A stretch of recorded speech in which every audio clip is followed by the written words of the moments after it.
Assalomu alaykum. Mana sizlarga aytgan mana shu ko'pchilik videoda ko'rsatib bering shu bino tashqi ichilarini debdi. Mana shu binomiz, mana shu mana bitta rovoti, ikkita rovoti, mana shu 3 ta rovot. Mana mahalla asfalt. Mana bu yeri ham asfalt mahalla. Toklar, mana toklar. Bu yerdan 220 kelgan, binoning ichida 380 bor. Mana shu, mana hozir hovlisiga kiramiz, mana shu rovotdan.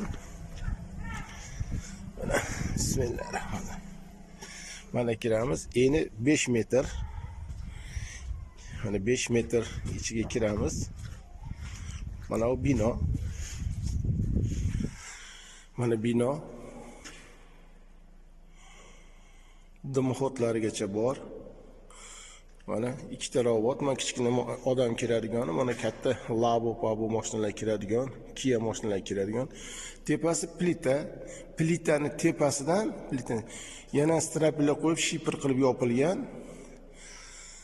Shipr bilan yopilgan. Umuman chakka mana shuncha yomg'ir yog'di, ko'ryapsizlar, mana eshiklar hamma yo'q, yomg'ir suv, lekin ichkarida mana bir tomchi yomg'ir suv yo'q. Umuman chakka o'tmaydi, hamma yo'g'i quruq. Chunki tomni tepasi mana shipr bilan polni yopilgan. Mana orqa hovlisiga o'tamiz. Mana 5 metrlik nimadan mana orqa hovlisi.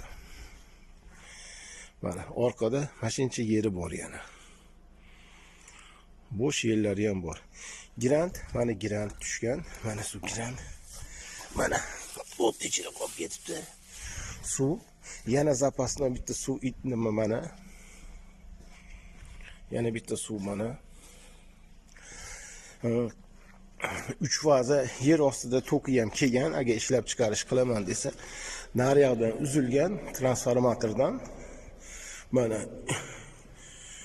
3 faza toklar ham yer tagidan kelgan. Xohlasa ishlatadi, xohlasa uzib qo'yiladi. Gaz turbalar, gazlar bor, tochkasi mana uni. Asli gaz tochkamiz. Mana shu bino. Mana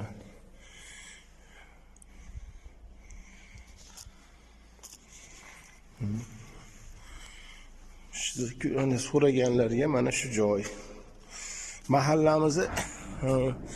Mahallamizni eni 20 metr. Mahalla eni 20 metr. Mana yonimizda shlagoblok chiqaradi. Nima ishlab chiqarish qilsa, uy qilsa bo'laveradi. Mana gaz turba, gaz tochkalarimiz hamma yonimizda. Gaz, suv, svet hamma yoqda muammo yo'q.